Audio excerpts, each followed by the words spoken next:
Boa noite, queridos irmãos, amigos. Eu me alegro com a presença dos irmãos e também muito grandemente com a presença dos convidados. Christian Schwartz diz que a igreja é a única instituição que existe por causa dos outros. Então nós existimos aqui por causa dos que não somos daqui, por eles. A nossa preocupação. Se nós não podemos fazer nada por aqueles que não são daqui, nós estamos deficientes.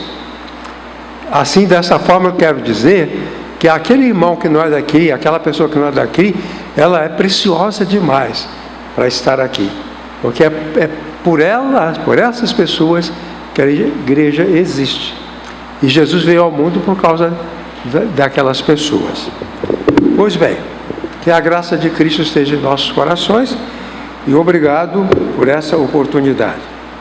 A nossa oração é de gratidão porque Deus nos deu a sua palavra e também porque Ele nos permite compreendê-la e, em certa medida, também nos permite praticá-la, que é a parte mais difícil, praticar a palavra. Vamos ver o nosso texto de hoje, palavras do apóstolo Paulo, na carta aos Colossenses. Paulo diz: gostaria, pois, que soubesseis quão grande luta venho mantendo por vós, pelos laodicenses, que é outro grupo, e por quantos não me viram face a face, para que o coração deles seja confortado e vinculado juntamente em amor. E eles tenham toda a riqueza da forte convicção do entendimento para compreenderem plenamente o mistério de Deus, Cristo, em quem todos os tesouros da sabedoria e do conhecimento estão ocultos. Assim digo, para que ninguém vos engane com raciocínios falazes.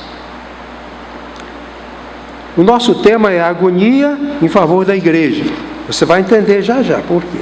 Às vezes, quando a gente apresenta o tema, pode causar alguma admiração, algum susto. Mas, à medida em que nós prosseguimos, a gente entende. Então, a agonia em favor da igreja. Então, o apóstolo Paulo, na tradução, na nossa tradução, ele diz: grande luta venho mantendo por vós. Grande luta tenho mantendo por vós. Aqui quem luta pelo outro, por exemplo, a mãe que luta pela saúde do seu filho, o chefe da casa que luta para sustentar a sua família, compreende isso bem. Paulo, para falar de luta, usa a palavra grega agonia. Algumas palavras de outras línguas foram transliteradas, quer dizer, elas são escritas com as letras da língua portuguesa, mas elas não são uma palavra da língua portuguesa. A palavra agonia não é da língua portuguesa, é uma palavra grega que foi transliterada. Então, Paulo usa essa palavra grega, agonia, cujo significado deve nos interessar. São alguns significados e eu coloquei 4 aqui, mas há alguns significados que eu nem coloquei aqui. Primeiro, agonia descreve um soldado combatendo na guerra. A gente vê os filmes de guerra e vê como é terrível aquele combate. A agonia era isso, o soldado que agonizava na guerra. E o texto bíblico diz que ele fazia aquilo para agradar o seu general. É uma coisa muito interessante que na Bíblia, quando alguém se esforça muito, é para agradar outra pessoa, né? Há pessoas que sofrem muito a troco de nada. Mas aqui, Paulo usa a palavra agonia, que significa isso. O soldado que faz o máximo para agradar o seu general.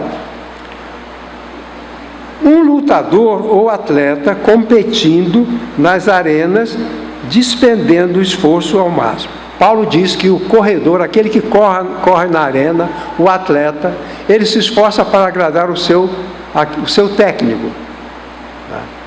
Então, para agradar aquele que o treinou. Tá? Irmãos, Jesus nos treinou no Evangelho. Aí nós somos treinados no Evangelho.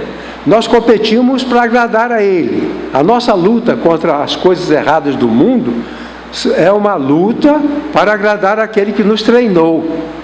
Jesus nos treinou no Evangelho e treinados nós lutamos. E lutando, se ganharmos, agradaremos aquele que nos contratou. O Paulo se considera isso. A luta dele é ferrenha.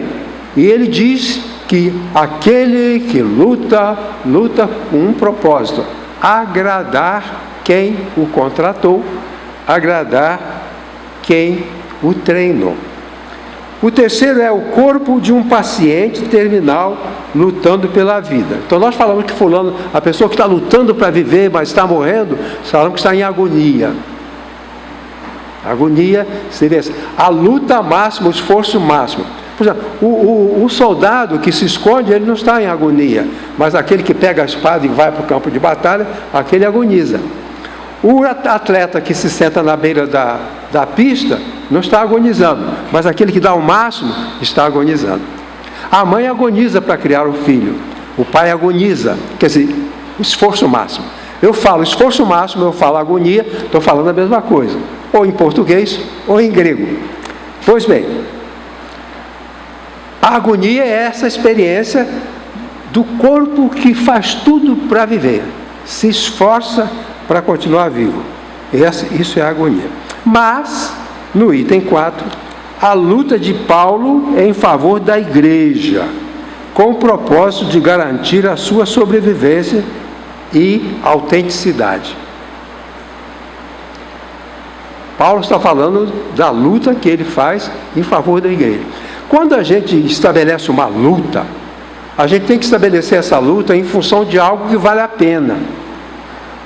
Algo que vale a pena. Pessoas que fazem tanto esforço sem que aquilo vale a pena.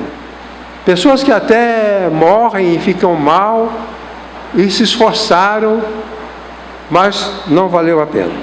Então a luta de Paulo é pela igreja. Paulo disse: eu vivo pela igreja, eu estou pela igreja, é pelo Cristo que eu trabalho. Então o apóstolo Paulo aqui usa a palavra agonia para falar da sua luta em favor da igreja, com o propósito: garantir a sua sobrevivência e autoridade. O apóstolo Paulo uma vez se comparou a uma mãe de um bebê. Paulo fala aos Gálatas: eu vos gerei. E como mãe de um bebê, todo esforço tem que ser feito para que o bebê não morra. Paulo gerou a igreja, não foi Maria que gerou a igreja. Paulo gerou a igreja porque ele evangelizou e as igrejas surgiram. É claro que por trás está o Espírito Santo que, motiva e transforma os corações. Então, Paulo é aqui o lutador, o agonizante, que agoniza dando o máximo para que a igreja não morra. Né? É o que a mãe faz. Antigamente, que não havia muito recurso, muitas mães morriam no parto. Tá?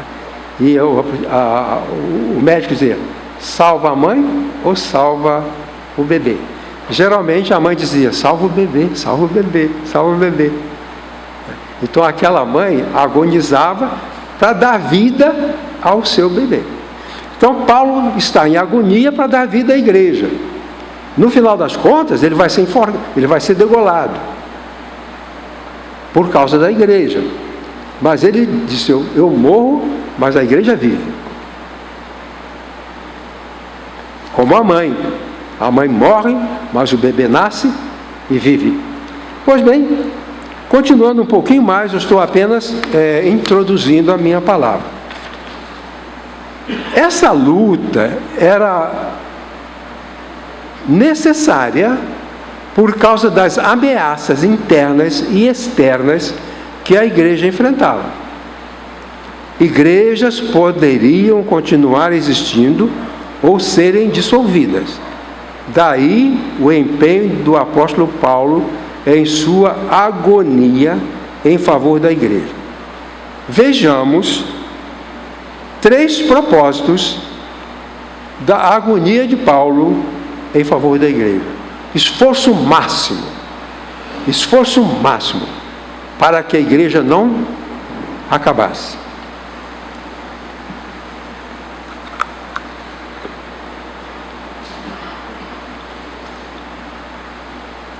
A dengue modifica a gente, inclusive uma secura na boca, uma secura do nariz. Eu fui dado como curado, mas eu carrego esses problemas. O nariz seca, a boca seca, isso é resquício da dengue. Mas, graças a Deus, estou aqui. Então nós vamos ver quem são esses propósitos. 3 propósitos da guerra de Paulo, da luta de Paulo, da agonia de Paulo. Pela igreja. Ele diz, a luta de Paulo pela igreja tinha como propósito preservar a integridade emocional dos crentes. Paulo se preocupava com a saúde dos crentes. Então, as cartas que ele mandava, os mensageiros que ele mandava, porque Paulo mandava carta e mandava pessoas com recados, de acordo com a situação da igreja. E as orações. Então, Paulo mandava as cartas, mandava mensageiros, e uma das finalidades é essa aqui: os crentes pudessem estar bem no seu coração. Seu coração. Eu conheci um pastor que no fim do culto, ele sempre tinha uma palavra de crítica. Ele sempre tinha uma palavra negativa. O irmão fulano deixou fora a lâmpada. Ele fechava o culto com uma palavra dessa. E aquilo me incomodava muito, porque ele terminava com uma palavra negativa. Aqui, o apóstolo Paulo tem a palavra para animar o crente. A Igreja Católica tem uma coisa que eu gosto, da missa, que não falam mais, né? O padre falava, quando a missa era em latim, sursum corda. Quem era católico antigamente, sursum corda. Corações para cima, corações ao alto. Eu não posso estar aqui e você chegar aqui e sair triste porque eu fiz você sair triste. Entende? Eu tenho que agonizar para que isso não aconteça. Eu tenho que agonizar para que ninguém se sinta desprezado. Eu tenho que agonizar para que o triste saia menos triste. Eu tenho que agonizar para que o medroso saia mais corajoso. É isso que Paulo queria. Então ele diz, eu tenho a luta, eu luto para que os seus corações sejam confortados. Ao falar de corações confortados, o apóstolo usa a palavra da mesma origem da palavra Paráclito, o Espírito Santo. Quando Jesus anunciou a vinda do Espírito Santo, o Consolador, ele falou, aquele é o Paráclito, é aquele que eu vou mandar para vocês. E quando o apóstolo Paulo fala de corações confortados, ele está falando de corações que foram assistidos por um Paráclito. Então, se você vem aqui, você tem que ter a sensação de que você esteve aqui e foi assistido pelo Espírito Santo, que é o Paráclito, que consola. Você não pode vir aqui e sair como se relacionasse com um explorador, que fala que se você não entrega o dízimo, Deus vai secar o seu braço. Eu não posso querer que ninguém saia daqui com essa impressão. E aquele irmão, ele tinha essa tendência. No final do culto, a última palavra dele não era aquela palavra confortadora. Era uma palavra de acusação, de condenação, de ameaça. De ameaça. Pois bem, o que o apóstolo Paulo então faz, ele diz assim, eu quero que seus corações sejam confortados. Mas ele fala assim, é como uma coisa do Espírito Santo. Se você sair daqui confortado, não fui eu, foi o Espírito Santo. Porque era a tarefa do Paráclito. Então Paulo está imaginando que o Espírito Santo está junto com aquelas pessoas ajudando na sua tristeza, no seu medo, na sua angústia, na sua confusão. É isso que o apóstolo Paulo está fazendo. Ele não faz isso de forma vulgar. Ele agoniza. É o máximo, é o máximo, é o máximo. Mais um pouquinho, por favor. Ser paráclito significa colocar-se ao lado de alguém. A palavra paráclito quer dizer chamado ao lado. Tá? Vamos supor que o irmão pastor esteja ali, triste, amargurado, sofrendo, chorando. Aí alguém vai lá, fica do lado dele e o conforta. Esse é o Espírito Santo que faz, é a obra do Espírito Santo. A obra do Espírito Santo não é para dar euforia, alegria, sensações malucas. Não, o Espírito é o Paráclito, é o que vem para consolar o triste. Ele não vem para aumentar a minha euforia, ele vem para diminuir a sua dor. Então, ser Paráclito significa colocar-se ao lado de alguém com dificuldade para socorrer, defender e encorajar. Essa é a função do Espírito Santo. Podemos, portanto, fazer uma comparação entre o equilíbrio emocional de um crente com a ação do Espírito Santo na vida desse crente. Quer dizer, alegria me relaciona com o que o Espírito Santo faz na minha vida. A esperança pode ser comparada a algo que o Espírito Santo faz na minha vida. A segurança, a coragem, é isso que o apóstolo Paulo faz, mais ou menos é isso que Paulo faz. Ele fala do Paráclito e de que o que ele deseja para os crentes de Colossos é uma coisa semelhante. Então, quando ele diz, me esforço, eu me agonizo para que os seus corações sejam cuidados, para que seus corações sejam amparados, para que seus corações sejam supridos. Paulo está fazendo isso em favor da igreja. Bom, 2 comentários. Primeiro, a igreja precisa ter um comportamento que proteja os crentes em suas vulnerabilidades emocionais, como tendência à depressão, comportamento obsessivo, ansiedade, dissociações. Toda pessoa nasce com uma vulnerabilidade para algum problema emocional.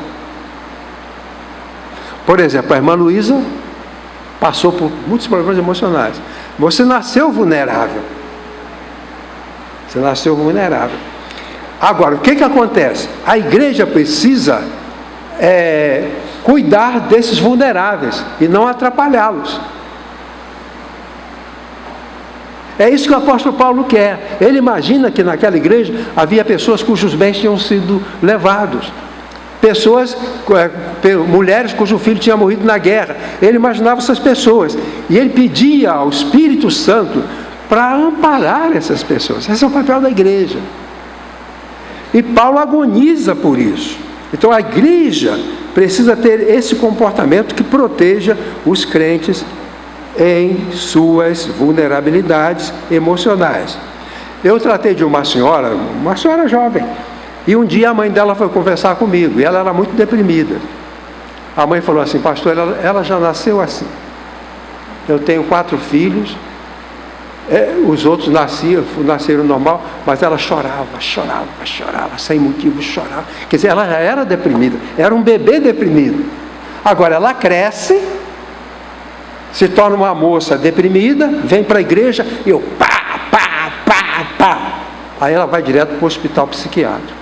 Já aconteceu isso, não vou contar, é uma história longa, mas de um caso assim, que, aliás, eu já recebi, como psiquiatra, pessoas que saíram da igreja diretamente para o consultório. Vou contar a história de uma mulher. Ela foi levada pelo marido. Ela chegou lá, ficou assim. Eu falei: o que foi, dona fulana? Não falou nada. Aí o marido diz assim: pastor, essa mulher, no domingo, depois que nós fomos para casa, ela só chora, ela não come, ela não dorme, só fica assim. Depois saímos da igreja, eu fui conversar com ela, baixinho, o marido lá fora. Eu falei: conta o que aconteceu, porque você foi para a igreja, você estava bem, agora ao sair da igreja você está mal. Ela falou: ah, pastor, pelo que eu ouvi no sermão, eu perdi a minha salvação, eu me sinto no inferno. Acredita? Verdade. Então Paulo diz: eu me acabo, mas não quero que aconteça isso na igreja. Eu me consumo, mas eu vou lutar para que a igreja não faça isso. Essas coisas assim, posso falar o nome dela? Irmã Rosa, Iracema sabe quem é, lá no Rio de Janeiro. A irmã Rosa era uma crente nova. Os crentes novos, eles são sensíveis, né? Eles não entendem bem as coisas, e eles têm eles precisam crescer, são bebês, né? Paulo fala, bebês em Cristo. Bom, havia um hábito que não era cristão. Os irmãos vinham no dia da ceia, e o pastor que estava ministrando a ceia era informado de irmãos que tinham errado, tinham pecado durante a semana. Então o Robertinho foi visto fumando, a irmã fulana fez não sei o quê. Essas pessoas ficavam na lista negra, e o pastor era informado daquela lista do que estavam em pecado e não podia tomar a ceia. Mas o diácono deu a ceia para a irmã Rosa.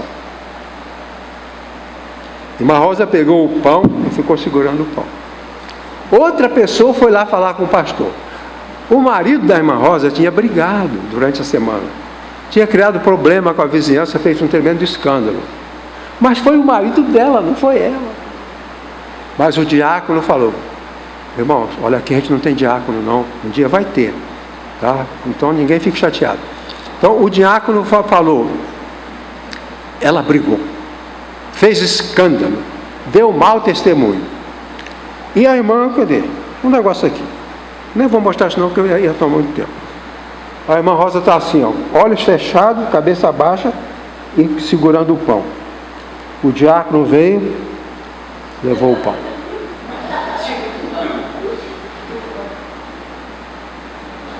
Ela ficou assustada e começou a entender. Aí foi outra pessoa lá e disse: a irmã não vai tomar a ceia porque a irmã brigou. Eu disse: mas não briguei, foi meu marido que brigou. Irmã Rosa entrou numa depressão. Eu falo, pessoas vulneráveis. Se fosse eu, não ia ficar em depressão. Eu ia reagir. Mas há pessoas que são vulneráveis. Depressivos são vulneráveis de nascença. Só tem que haver compaixão. E essa irmã era depressiva, de nascença, vulnerável. E ela foi para casa chorando. Sabe o que aconteceu? Irmã Rosa morreu no hospital psiquiátrico lá em Paracambi. Não saiu da depressão. E como não havíamos os recursos de hoje, talvez hoje nós pudéssemos ter salvo a sua vida. Ela ficou deprimida, definhou, morreu no hospital. Paulo fala: eu me desespero, eu agonizo, isso, não quero que vocês façam isso. Eu quero que seus corações sejam confortados. Tá? O coração, digamos, da irmã Maria José precisa ser confortado. Quem que vai confortar? O Espírito Santo. Fazendo o quê? Usando a gente que ama, que a ama. É isso. Simples. Simples. Pois bem, essas coisas, alguém ia perguntar assim: por que razão o apóstolo Paulo está tão perturbado? Por que razão o apóstolo Paulo está tão tocado? Por que ele fala em agonia? Porque ele sabia que essas coisas aconteciam. E ele diz: eu faço tudo, eu morro, para que a igreja não faça isso. Irmãos, quanta pessoa com doença mental eu tive que ajudar, doente na igreja, ficou doente na igreja.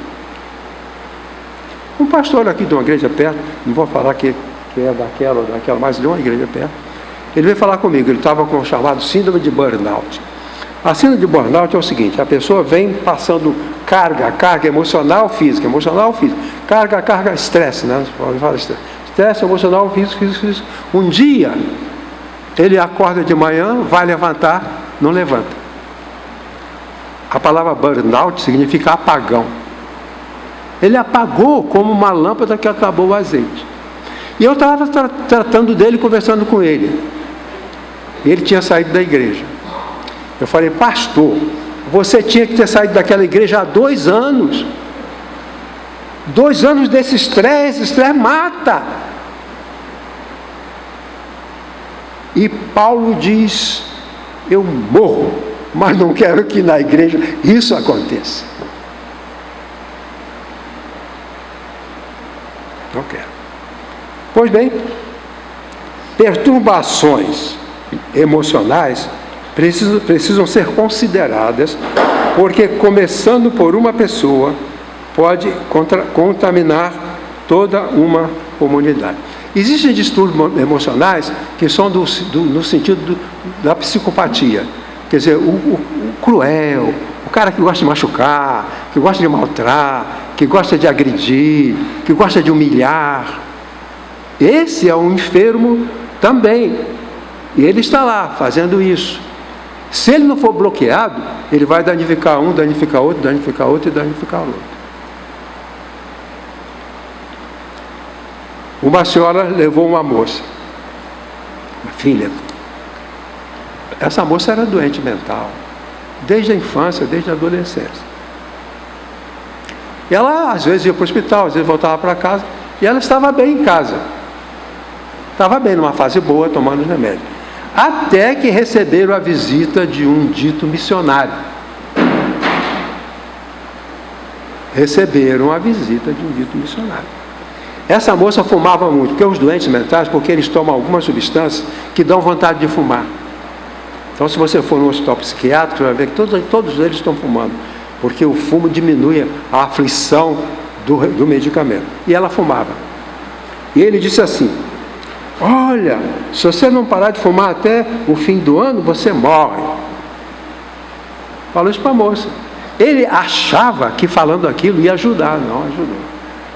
Quando ele foi embora, a moça entrou num desespero, porque ela fumava há muitos anos, e ela não tinha a mínima condição, naquele momento, sem ajuda, para, digamos assim, parar de fumar. E ela não parou de fumar, ela ficou muito mal. Aí a mãe fez como fazia sempre, levou para o hospital, psiquiatra. Ela ficou lá um tempo, não melhorou, e a família, ela não melhora, leva para casa. E era um desespero. Aí um dia, essa senhora veio falar comigo, eu falei: ó, localiza esse infeliz desse missionário, a palavra dele é de maldição. Eu não posso condenar você à morte até o fim do ano porque fuma ou porque você bebe, não posso. Ele condenou a pessoa à morte. Eu falei: chama esse tal de missionário, fala com ele para ele retirar essa maldição. Porque a pessoa humilde acredita que o outro é o enviado de Deus. Esse é o que é o pior problema. A gente aceitar que alguma pessoa maligna é um instrumento de Deus e nos entregar a Ele. Aí a família custou para achar ele. Achou. Eu falei: dá o recado a ele, que foi o psiquiatra que mandou. Aí ele foi lá. E ele negou a maldição que ele had lançado sobre ela. Falou que não, que ele estava errado, que não foi aquilo que Deus falou.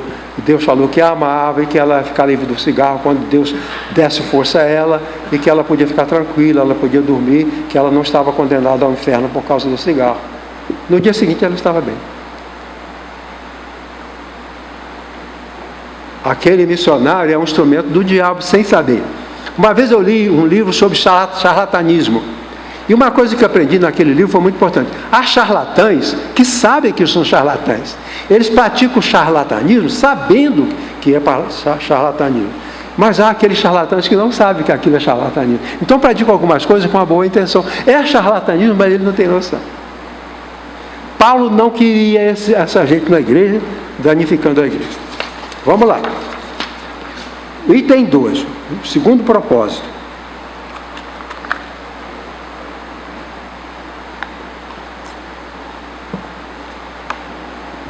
A luta de Paulo em favor da igreja tinha como propósito a preservação dela em sua unidade. Qual é o alvo de uma família? Manterem-se juntos. A família tem incríveis problemas, dificuldades, grandes desafios, e só juntos, A minha família foi abençoada porque havia coesão.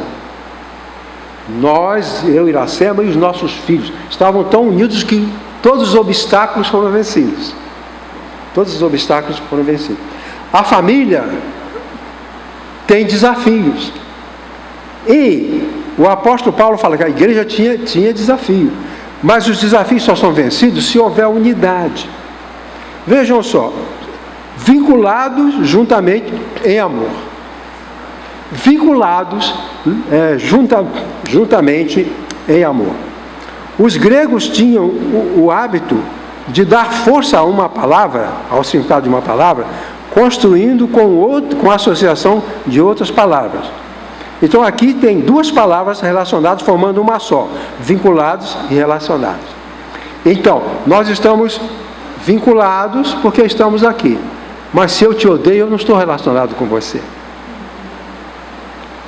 Se eu sou indiferente a você, eu não estou relacionado com você.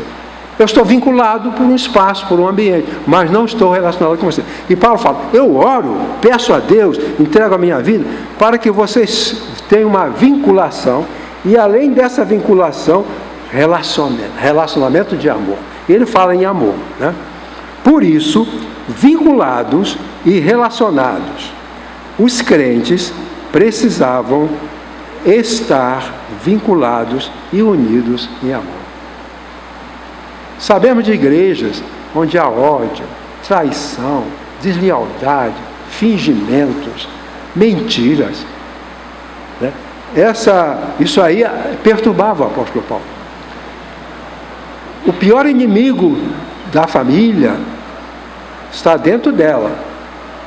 Não são forças externas que acabam com uma família. As forças que acabam com uma família, elas estão dentro da família. A mesma coisa a igreja. Eu vi de muitas igrejas que desapareceram, não por pressão externa, não por causa de outras religiões. Outras religiões nunca me atrapalharam em nada, mas pessoas de dentro, inclusive em líderes, atrapalharam muito. Não são forças externas que destroem uma igreja, são as condutas anticristãs dos membros da igreja e principalmente da liderança. Vai em qualquer igreja onde haja confusão, cata os líderes e vai ver que a confusão sai do coração deles. São perversos. Paulo está com medo desse pessoal, está preocupado com esse pessoal. Para esclarecer o que eu estou dizendo, quero te mostrar uma figura. Olha lá. Isso. Aquilo ali é um corpo humano. Ele mostra os músculos, os tendões e os ligamentos. Paulo está falando isso. Os músculos, os tendões e os ligamentos estão vinculados e em harmonia. Assim deve ser a igreja como esse corpo. Não tem um músculo fora do lugar. Não tem um tendão rompido. Por exemplo, se eu brigo com o irmão Maurício, é um tendão rompido. O corpo está danificado. Mas se eu me alio a ele e trabalho com ele, é um tendão forte. Aliás, a Bíblia fala bastante disso, né? Ligamento entre juntas, medula e musculatura. Comentário. Pessoas podem se unir por vários motivos, até mesmo criminosos. Paulo lutava em favor da igreja para que ela ficasse unida, tendo como força unificadora o amor, o que permitiria a sua sobrevivência. O amor faz sobreviver a família, o amor faz sobreviver a igreja, o amor faz sobreviver um país, o amor faz sobreviver uma empresa. Conheci dois irmãos que estavam muito bem, eles tinham uma grande tipografia, fabricavam os seus materiais, estavam muito bem de vida, até que eles começaram a brigar. A empresa foi à falência.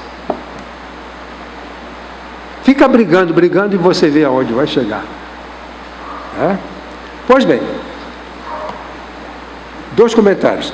A união da igreja deve ser estimulada e todas as dissensões devem ser aplacadas. Jesus fala assim, vai depressa, houve um desentendimento, vai depressa, não deixa para amanhã. E é o que estamos dizendo aqui. As dissensões, os desentendimentos devem ser amenizados rapidamente, porque até o outro dia coisas ruins podem acontecer. Segundo, a união da igreja depende do amor daqueles que estão envolvidos nos seus relacionamentos. Depende desse amor.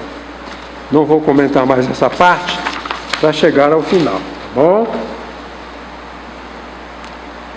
O terceiro propósito. A luta em favor da igreja tinha como propósito preservar contra os falsos ensinos. Paulo diz assim: tenham toda a riqueza da forte convicção, do entendimento, para compreenderem plenamente o mistério de Deus, Cristo, em quem todos os tesouros da sabedoria e do conhecimento estão ocultos. Então, Paulo agoniza para que Cristo não seja descartado da igreja. Porque há uma tendência hoje em dia de o descarte de Cristo. Grandes reuniões falam de muita coisa, não menciona nenhuma vez a palavra Jesus. Vai para ganhar dinheiro, vai para comprar terrenos, vai para ficar bonito, mas não fala do Cristo Salvador, o Jesus transformador, o Jesus que morreu na cruz. Então, Paulo agoniza. Tinha medo de que a igreja esquecesse do Cristo. Porque se a igreja esquece do Cristo, ela não existe. É como um filho cujo pai é anulado. Pois bem, aqui vamos direto para os comentários. Primeiro, as pessoas estavam em busca do conhecimento de Deus e como se relacionar com Ele. A questão é, em cada época da vida, há questões que são fundamentais, dependendo da evolução cultural e da história. Naquela época, a questão fundamental era essa: quem é Deus e como eu posso abraçá-lo? Essa era a pergunta. Então, grupos tentavam dar uma explicação. Os filósofos diziam: não tem explicação, não sabemos quem é Deus, não sabemos como falar com Ele. Assim eram as seitas que haviam naquela época. Mas Paulo tem uma outra mensagem. Ele diz: Deus tem o seu mistério, mas esse mistério pode ser desvendado. Então, o que as pessoas queriam? Conhecer Deus, saber quem era Deus. As respostas a essa pergunta, elas vinham através daquilo que o apóstolo Paulo chama de rudimentos. Rudimentos do mundo, rudimentos da lei, rudimentos do evangelho, mais as filosofias, muitos daqueles dias. Então, todo esse reforço, rudimentos do mundo, rudimentos da lei, rudimentos do evangelho, rudimentos das filosofias, não respondiam. O coração ficava vazio de resposta. Então o apóstolo Paulo está dizendo para eles: olha, vocês aceitaram o evangelho, não vão lá nos rudimentos, porque lá nos rudimentos não tem resposta. Os rudimentos significavam os componentes primários do conhecimento. Então o que o apóstolo Paulo falava assim: o mundo, nós precisamos desse conhecimento para a satisfação da nossa alma, esse conhecimento de Deus, e isso é mistério. Paulo falou: os rudimentos da lei não têm resposta. A lei nunca respondeu, a lei de Moisés nunca respondeu essa pergunta. Os filósofos gregos tinham muitas respostas, mas eles nunca responderam. Quem é Deus? Onde Ele está? Como eu posso receber a companhia dEle? Todo mundo queria a presença de Deus, ninguém sabia como. Então havia esses rudimentos que significavam os componentes primários do conhecimento. Para você entender melhor, eu quero te mostrar uma figura. Aqui você tem o abecedário, certo? E embaixo você tem uma frase, uma parte do hino nacional. O abecedário está aqui em cima, o hino nacional está aqui em cima. Eu pergunto, o abecedário é língua portuguesa? É, professor de português. O abecedário é língua portuguesa. Pode ser uma pegadinha. Vai lá. Tá. O abecedário não é língua portuguesa, é um rudimento da língua portuguesa. Agora, ouviram do Ipiranga as margens plácidas de um povo heróico, o brado retumbante. Isso é língua portuguesa. Então Paulo fala, vocês estão no rudimento, o rudimento não esclarece nada. Os rudimentos não esclarecem nada. Vocês têm que deixar essas filosofias judaicas, e hoje em dia está assim de filosofia judaica, tem lojas vendendo para os crentes, objeto, cadê o meu? Ah, aqui está o meu, ó. Olha o meu aqui.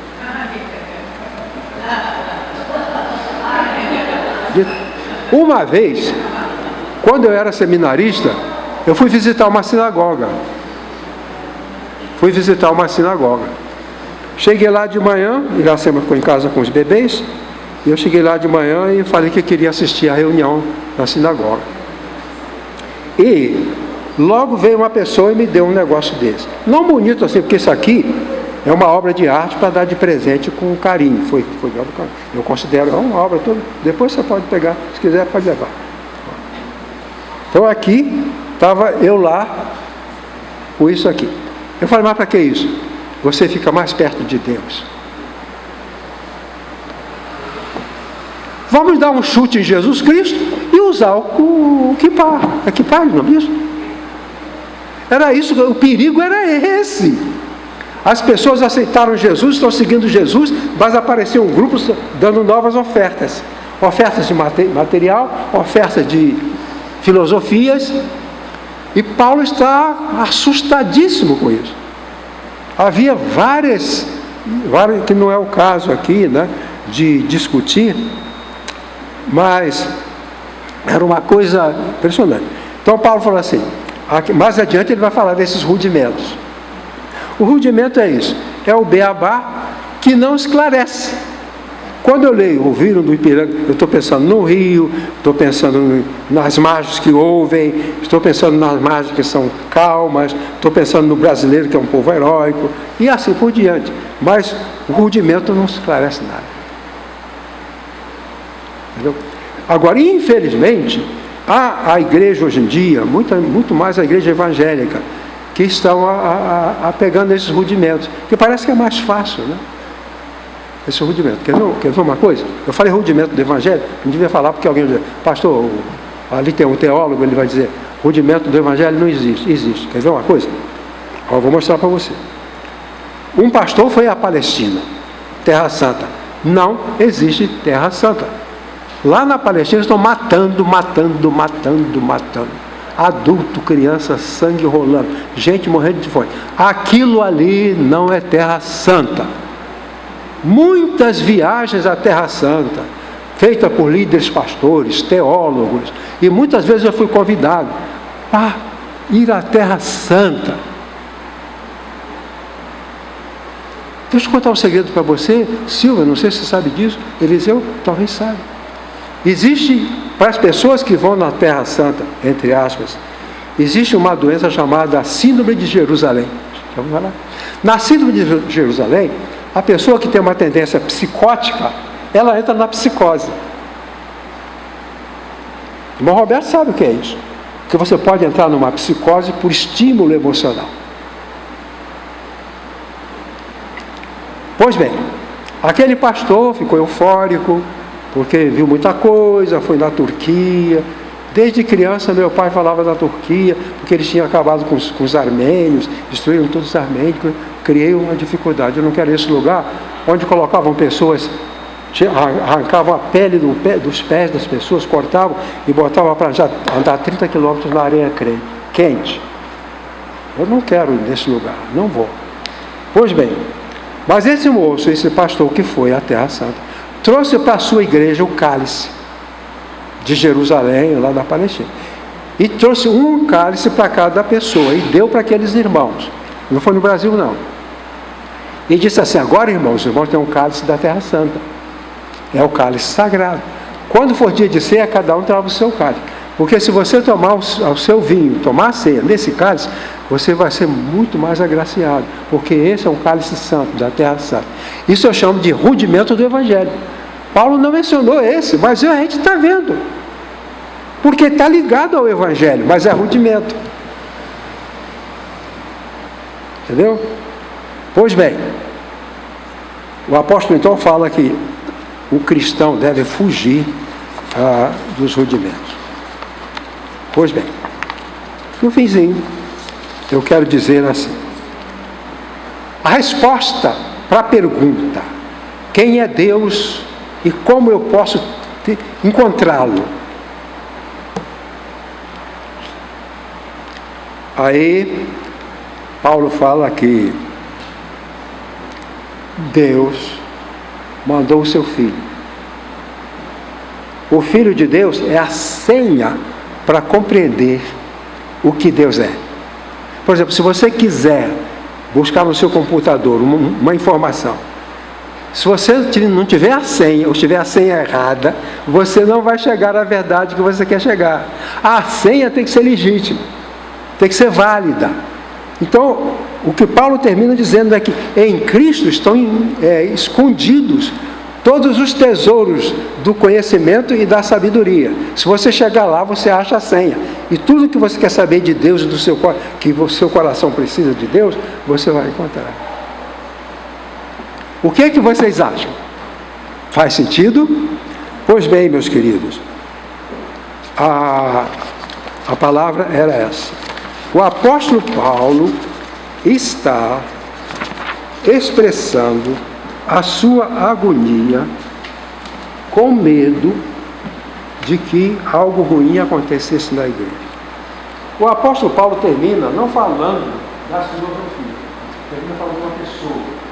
O cristianismo não é um conjunto de ensinos, é uma pessoa. Nesse sentido, eu tenho saudade do pastor André Aras, porque ele sempre debatia nisso. Nós não somos ligados a uma crença. A crença é secundária. Nós somos ligados pela fé em Jesus, em Cristo. É nele que nos firmamos. É nele que nos confirmamos. É o que eu posso dizer. Eu estou agonizando para que os corações estejam vivos, corações tranquilos, corações abalos. Paulo fala: eu faço tudo para que a igreja seja assim. Depois ele fala para todo mundo: busque os perdões, os julgamentos, tudo junto, forte, enfrentando o mal. Aí ele fala: há um problema, há um mistério. A filosofia não está sabendo responder. Rudimentos rudimentos da lei. A lei falhou totalmente, a lei filosófica falhou. Não sei por que hoje é judaizamos. A lei falhou. Aquilo que o bispo Paulo falou. Paulo era mestre da lei. Ele falou assim: aquilo que eu amava, considero esterco, depois que conheci Cristo. Eu quero que você cante comigo um hino para exaltar Jesus. Porque eu não quero exaltar Paulo, nem exaltar a igreja. Eu quero exaltar Jesus. Esse é um sermão para falar de Jesus. Nele estão escondidos os tesouros do conhecimento e da sabedoria. Isso significa vida. E no 447, vamos ver, cante comigo bem bonito.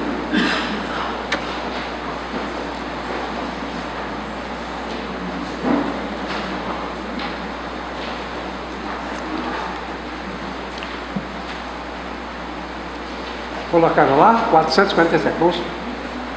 Dá para colocar? Eu esqueci de avisar lá em cima.